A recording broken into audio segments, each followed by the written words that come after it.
కథలంటే ఇష్టపడేటువంటి పిల్లలందరికీ శుభాశీస్సులు.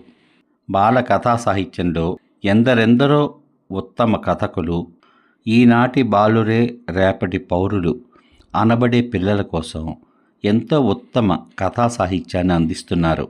చిన్న వయసులోనే మన మెదడులోని న్యూరాన్స్ ఎంతో చురుకుగా పనిచేస్తాయి.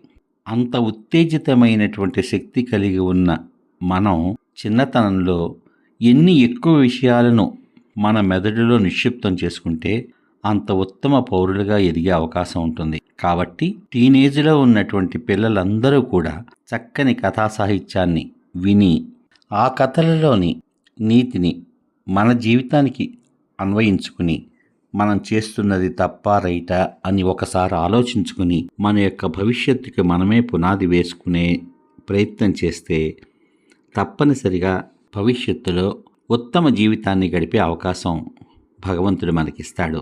ఉత్తమ జీవితానికి మనకి మనమే పునాది వేసుకున్నట్టు అవుతుంది. కాబట్టి ఈ పిల్లల కథా సాహిత్యాన్ని ఆదరించి మరింత ఎక్కువ మంది స్నేహితులకు చేర్చండి. ఆ ప్రయత్నంలో భాగంగా మరో ఉత్తమ బాల సాహితీవేత్తను మీకు పరిచయం చేస్తున్నాను. వారి పేరు శ్రీ కూచిమంచి నాగేంద్ర.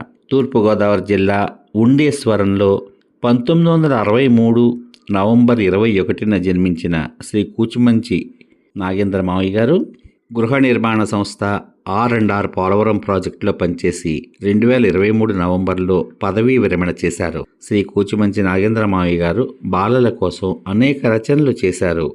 ఎక్కువగా ఈనాడు, హాయిబుజ్జి, ఆంధ్రభూమి, వార్త, ప్రజాశక్తి, బాలభారతం, సాక్షి వంటి పత్రికలలో ఆయన కథలు ప్రచురించబడ్డాయి. బాలల కోసం బాలగీతం బ్లాగు ద్వారా ఎన్నో గీతాలను, గేయాలను అందిస్తున్నారు.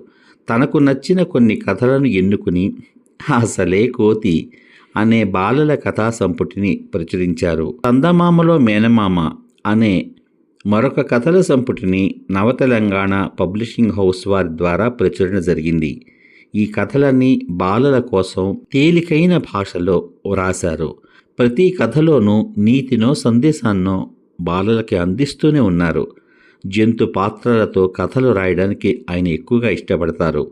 కథలన్నీ పరిశీలిస్తే సాంఘిక ఇతివృత్తాలను తీసుకుని జంతు పాత్రలతో సరళతరం చేసి వాటికి వెన్న పూసి తీపి మిఠాయిలా బాలలకు అందించడంలో శ్రీ కూచిమంచి నాగేంద్ర మావయ్య గారిది ప్రత్యేకమైన శైలి. చుక్కల లోకం అనే మరొక బాలగేయ సంపుటిని కూడా వీరు ప్రచురించారు. పిల్లలు ఆడుతూ పాడుకునే విధంగా ఈ బాలగేయాలను రాశారు. ప్రతి నిత్యం ఏదో ఒక పుస్తకం చదువుతూ కొత్త విషయాలు నేర్చుకోవడం ఆయన దినచర్యలో అతి ముఖ్యమైన విషయం. అందుకే తాను ఉన్నత చదువు చదవడమే కాకుండా తన పిల్లలను సమాజానికి పనికి వచ్చే ఉత్తమ పౌరులుగా తీర్చిదిద్దిన శ్రీ కూచిమంచి నాగేంద్ర మావయ్య గారు చెప్పే మాట ఏమిటంటే, నేటి పిల్లలకి ఏదో చెప్పేయాలి అనుకునే కంటే వాళ్లకు ముందు కథలు చదవడం పట్ల ఆసక్తి కలిగించాలి, బాలలకు తెలుగు భాష పట్ల ప్రేమ కలిగించాలి అని ఎంతో ప్రేమగా తెలియచేస్తూ ఉంటారు అందరికీ. అటువంటి చక్కని ఆదర్శం కలిగిన శ్రీ కూచిమంచి నాగేంద్ర మావయ్య గారు రచించిన చందమామలో మేనమామ బాలల కథా సంపుటిలోని కథలను రోజు విడిచి రోజు మనం ఇక మీదట విందాం.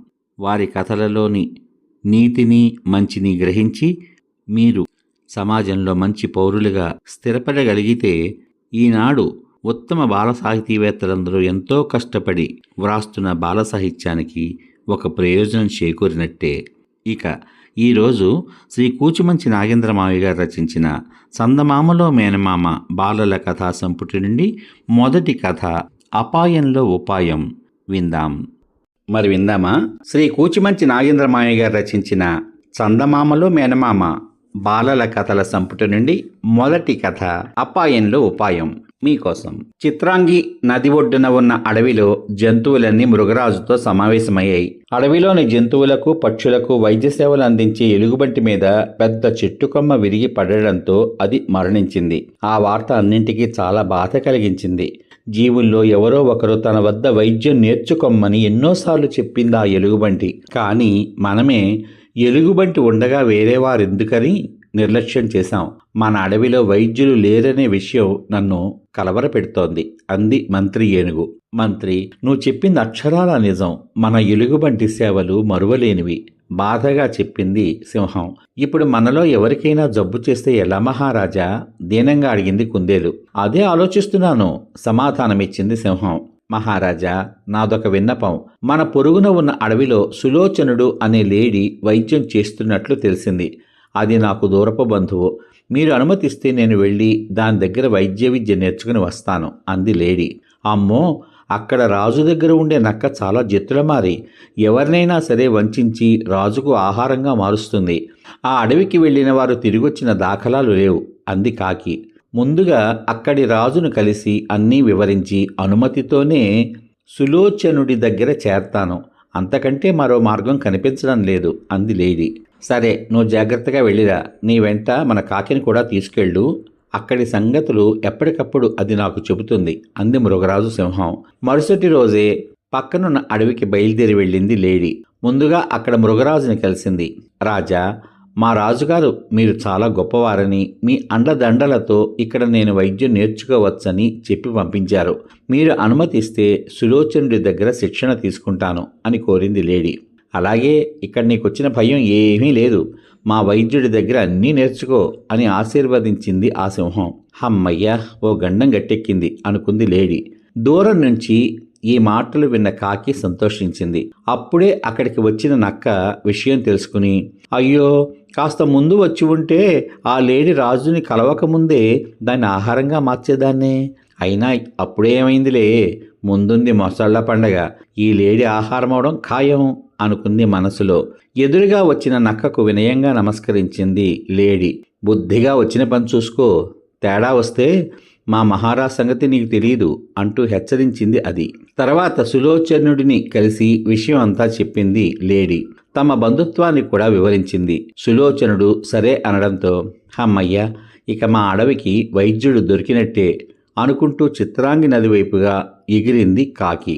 ఆ రోజు నుంచి శ్రద్ధగా వైద్యం నేర్చుకోసాగింది లేడీ. నక్కేమో ఆ లేడీ ఎప్పుడు ఆహారంగా మారుతుందో అని చూడసాగింది. ఒకరోజు సులోచనుడు కొన్ని మూలికలు తీసుకొచ్చేందుకు కొండ మీదకి వెళ్తుంటే నక్కలన్నీ మాట్లాడుకోవడం వినిపించింది.